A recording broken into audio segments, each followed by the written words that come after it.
I came across a line the other day that stopped me cold. Let me read it to you. Nothing fails like success.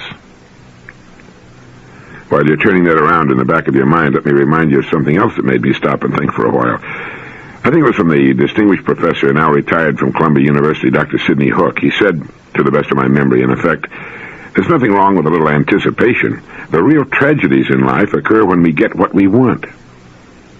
So let's take these two thoughts as our subjects for the moment. Nothing fails like success, and while there's certainly nothing wrong with anticipation, the real tragedies in life come about when we get what we want. These two statements would seem to run counter to everything we tend to believe, especially in the United States. Let's take them one at a time, if that can be done. Nothing fails like success. The quotation is attributed to Gerald Hurd, author of such outstanding books as The 5 Ages of Man, The Psychology of Human History, Gabriel and the Creatures, Pain, Sex, and Time, New Outlook on Evolution and the Future of Man, and others. We're recommending that you read The 5 Ages of Man, and we're listing his other books in case you'd want to collect all of his works. He's an original and distinguished investigator into the beginnings of our species and why we're the way we are, and incidentally, how we could be a lot better. I found the quotation in another book I'm going to recommend that you read. It's a small paperback written by an educator, Warren Stutzel. The title of the book is School for the Young. Warren Stutzel writes, one of the dangers of evolutionary success is that no matter how well it may have served a creature, any device, if it can be called that, may simply run away, go to extremes, and become the eventual Achilles heel for the species. Such has been the case with fangs and claws, with saber-toothed tigers and mastodons sporting their great, giant curling tusks. Such is the case now with the trigger-happy response mechanism of the killer whale. Claws and teeth may have their uses, but only up to a certain size. They can, and they do, become unwieldy. A quick response may have its uses too, but when it must be so quick that the creature has no choices whatsoever, then, as with the killer whale, a creature has been lured down the narrowing passage of too limited response. It's built within itself its own destruction. It is not defense at any cost that has worked. The fossil record is full of those who went that way. Not even success has a very good record, as the earth keeps records. Survival in the long, long run has favored the timid, the unfinished, the flexible, the vulnerable. If Darwin was right that the fittest survive, we must add to that statement a more accurate definition of what it is to be fit. To be fit for survival is to be unspecialized. And to remain unspecialized is to refuse the lure of too complete success, the bait of absolute security, the temptation of unbending toughness, the rush to maturity. When I read that part about survival in the long, long run favoring the timid, the unfinished, the flexible, the vulnerable, I couldn't help thinking of the line from Matthew, "Blessed are the meek, for they shall inherit the earth." Then if survival favors the unfinished, the flexible, the vulnerable, then surely man must be safe. Well, Warren Stutzel goes on to say that he's the youngest of all the creatures, born younger than the chimpanzee or any of the apes. He's their child form. He's wonderfully unspecialized. He has no fangs, no claws, no unfailing built-in reflexes of savage attack or devastating defense. No organ, no power has run away, grown out of size, out of balance. So it would seem. But it may not be so. Voices of serious doubt have been raised. They're not the prophets of doom, but they're sounding a serious warning. Man is out of balance. Man is in danger of specializing. Man is emulating the creatures who failed. And he's doing it with his now most potent organ, his brain. Dr. A.T.W. Simmons calls it man's presumptuous brain. Dr. Simmons is a specialist in psychosomatic disease at the Salvator Mundi International Hospital in Rome. His book received international acclaim when it appeared in 1961, presenting a theory which explains psychosomatic diseases in terms of evolutionary stresses. It's no doubt common knowledge today that psychosomatic factors are more common than any other in our illnesses and in our deaths, yet they trouble no other species. Even contagious diseases, Dr. Simmons found, may depend upon psychosomatic factors for their spread. Cholera serves as an example. The microbe which causes cholera is killed almost instantly by acid as strong as normal stomach acid. Cholera, which thrives in the alkaline condition of the small intestine and accomplishes its killing business there, should not be able to pass through the acid's stomach, but it does. And the reasons are psychosomatic. Fear and panic shut off the flow of acid in the stomach. Those most fearful of the cholera, most fearful of the death it may deal, become its victims. In an Asian epidemic, those too young to understand or too old or wise to panic have the best chance for survival. Millions of years ago, first around the olfactory sense and then later serving the other senses, two new lobes of brain tissue began to develop. Unlike the early reptilian brain to which they were added, they did not control the basic functions of the creature, such things as breathing, digestion, instincts. They had quite another function, and it can be summed up in one word: censorship. They would intercept irrelevant sensory messages. To varying degrees, this new brain development is present in every mammal. It's what we call the cerebral cortex, and in man has grown to be the overwhelmingly predominant part of his brain. To serve well, the new censoring center had to have a memory, and with memory, a system for handling associative processes. The creature had to be able to remember, now that it had moved into the trees, that, yes, that critter used to be a threat, but not now. Of course, it was not really like that, but leave out the language and the sensory message. After it had run through the new censoring center, came out with the same directive. The tree creature could go back to sleep. Eventually, he might not even wake in the first place. The capacity for combining experiences developed. With effective censorship came what we recognize today as the ability to learn. It resulted in conscious perception as against unconscious response. It gave to us, man, the possessors of the supreme censoring center, our memory, power of association, a kind of learning and reasoning. Now, still intact beneath this giant cortex, a cortex with enough brain tissue in its folds and creases that, if stretched out, it would enclose a barrel. Still intact beneath it is the primitive brain stem.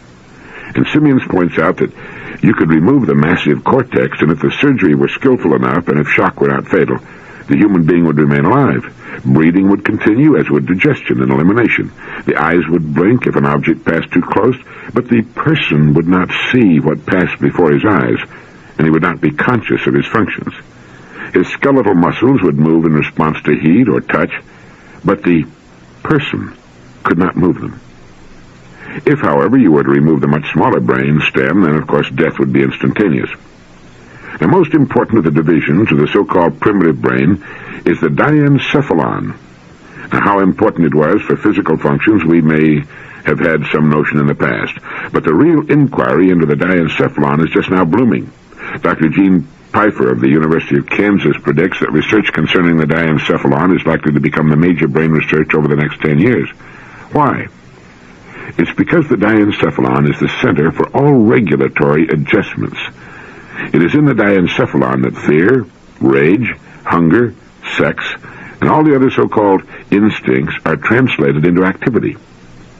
But one must be asking, haven't we really taken care of these? Certainly all good and responsible people have. Franklin Delano Roosevelt advised us how many years ago that we had nothing to fear but fear itself, and of course he was right. Who goes around being afraid? Rage? Why, only the lunatic rages. Hunger? We have plenty to eat, and anyone can control his appetite. Well, almost anyone. As for sex, it used to be a problem, of course, or it has just become one, depending on your age and point of view. So why raise all these old matters? Well, the doctor has his reasons. They're making us sick and killing us, that's all. One must wonder why, if the other mammals made the same turn, they are not with us in the psychosomatic bind. Simmons gives his guess at the reason. The other mammals didn't go as far with the cortical excursion as we did. They may have made their mistakes, they may have engaged in their own evolutionary excesses, but they left the cortical one to us.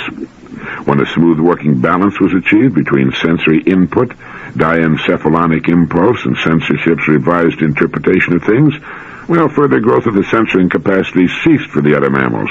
They stopped with coordinated cooperation of the system. Again, let's step back a few 100 million years, back to the reptile in the trees. Simeon sees this tree phase in much the same light as Lauren Isley saw the island, a place of respite, a chance for the most unlikely of creatures to take on the shape of the future. Simmons describes tree life as the life of animated leisure. Making one's living was easy. Dinner or supper was never far away, never took long to gain. The old enemies could not reach one. It was an island time, a growth time. And what did the tree creatures do with it? They played. They frolicked, experimented. They developed keener and broader sensory acuity. They practiced and thus developed better nervous control. They improved their coordination. Man's capacity for play was born then and given deep root, and it served him well. The tree creatures, Simeon guesses, played not just when they were young, but throughout a lifetime. The brain grew, and it was a good servant. It was no problem. Not till, using all this play-one capacity, man created culture. Not till culture began its rocketing rise in our relatively recent history. That's when the trouble started. That's when the diencephalon and the life-saving cortical sensor began to conflict. Culture demanded new rules, new restrictions, new behavior. Now, that was nothing new, of course, but what was new was that culture came on so fast. This man-made artificial world changed at a rate that the natural world did not, and it asked changes at a rate far beyond what evolutionary processes could achieve. So man launched upon a new use of the sensor, and this is critical. To measure up to his own man-made demands, man turned to a second level of censorship. Now, in the first level, a sensory message was processed and judged in the light of current experience. Its message was recognized. If it warranted action, action ensued, but if it did not, action was denied. The important factor in this process is the impulse. Whether acted upon or denied action, the impulse was recognized. With the second level of censorship, the censor simply erased consciousness of the message. This became censorship of awareness. The former regulation of impulse becomes now unawareness that the impulse even exists. With this kind of censorship, man becomes able to convince himself that he's quite another being. He's able to separate himself from the animal world and at the same time attempts a lofty existence above his own body.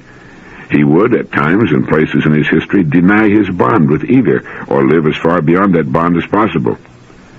Part of his revisionism was his assumption of the stance of the toughest little creature on Earth. We know from the evolutionary studies that his distant origins are in some of the most timid of all creatures. The psychophysical makeup he bears today is, at its deepest levels, the one he inherited from them. So contrary to his evolutionary past was man's new claim to ferocity, that he had to devise tools to accomplish his new tasks of murder and mayhem. He had no adequate weaponry as part of his physical makeup. His body, like his diencephalon, was that of a defenseless creature who survived by sensory acuity, by quickness of wit, and by coordination of muscle and mind in escape. No tusks or claws or even trigger reactions were his. He was an expert at flight. And that is what his diencephalon went right on telling him to do as he brazenly toughed his way into belligerence. "Flee," the diencephalon shouted, and still shouts, as it gears the whole body mechanism for flight. The diencephalon still faithfully does the job it learned to do.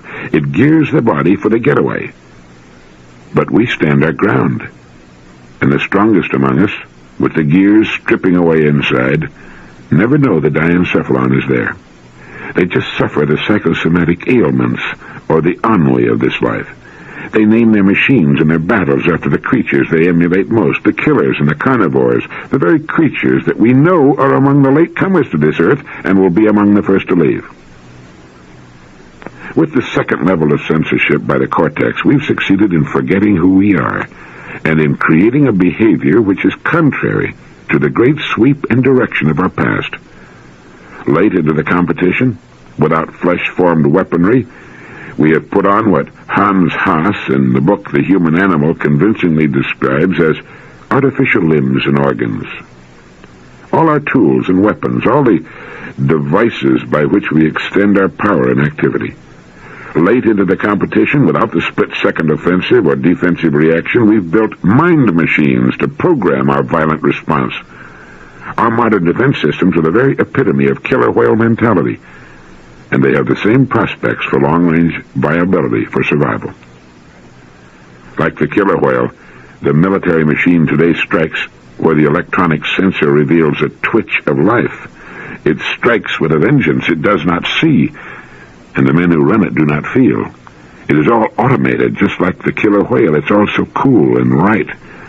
But the diencephalon does not see it that way. The diencephalon cannot see it that way. The diencephalon never will be able to see it that way. And the diencephalon's revolt is underway. Because of the extreme success of our second level of censorship, which obliterates consciousness of inner needs and objections, the single greatest mystery to modern man is himself. So effective is his censorship that even when he wants to know and feel his own body, he cannot. The voice of his spirit fares no better than his silenced body. It can rarely get past the censor. But, Warren Stetzel writes, this is changing. We are beginning to understand that however one may dominate his total self with his own little dictatorship, his interior ego, cortical complex, this dictatorship is like all the rest. It sits upon a mounting and inevitable and irrepressible revolt. The cortical censoring capacity and tendency seems now to have reached a peak of development, a development that is so out of balance, so unmatched by other powers in us, that we find ourselves in as bad a crisis as man has ever faced. We live today in the time when the censor analyst in us takes everything apart. When left to its own devices, it opens and finds meaningless every bond, every decency, every value, every restraint. It exploits childhood and resents youth and dreads old age, and drives the final wedge between mind and body.